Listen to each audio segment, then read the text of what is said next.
The United States military has always been at the forefront of technological innovation, and the use of virtual reality or VR for training is no exception.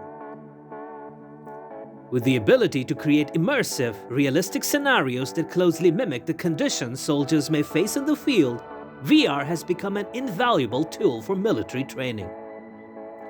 One of the key benefits of using VR for military training is the ability to simulate dangerous or high-stakes situations without putting soldiers at risk.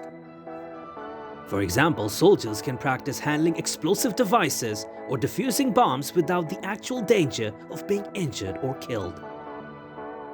VR can also be used to simulate scenarios such as urban warfare, where soldiers can practice navigating through tight spaces and making split-second decisions.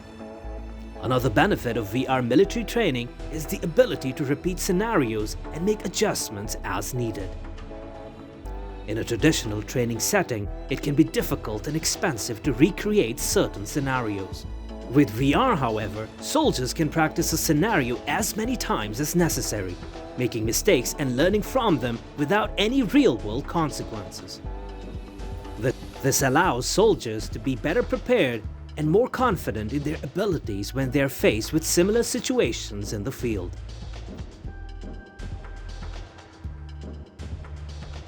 The use of VR in military training has also been shown to be effective in improving soldiers' performance.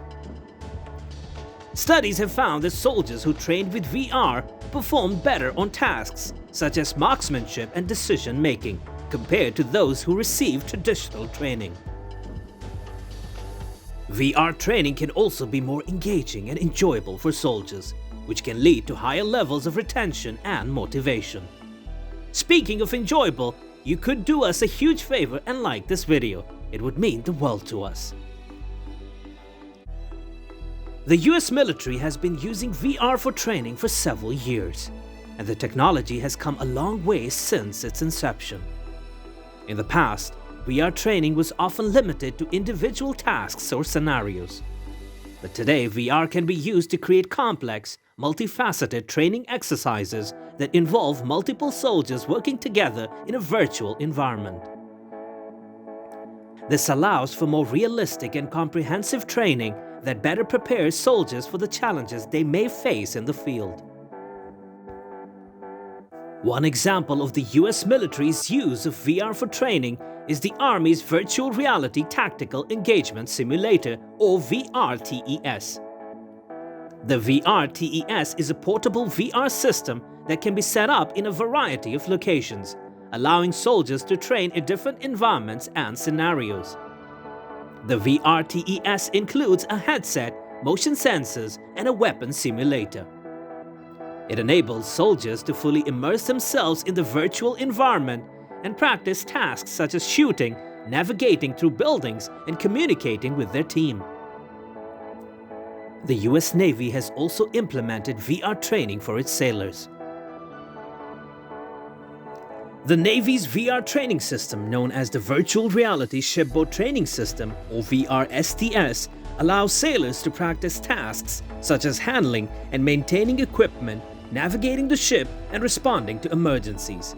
The VRSTS includes a VR headset, motion sensors, and a controller that allows sailors to interact with the virtual environment. In addition to the Army and Navy, the US Air Force has also embraced the use of VR for training. The Air Force's VR training system is known as the Virtual Reality Aircrew Trainer, or VRAT. It allows pilots to practice a variety of tasks, including takeoff, landing, and navigating through different environments. The VRAT includes a VR headset, motion sensors, and a cockpit simulator that allows pilots to fully immerse themselves in the virtual environment and practice their skills. The US military's use of VR for training is not limited to these specific systems. Many military branches and units have implemented their own VR training programs, allowing soldiers, sailors, and airmen to train in a variety of scenarios and environments. So, what do you think? Will virtual reality change modern warfare? Let us know in the comments below. And with that, it's time for us to call it a day. but we do hope that you liked the video and found it informative. Subscribe to our channel and don't forget to click the bell icon. Your valuable suggestions are very important to us, so do post them in the comment section. And I'll see you in the next video.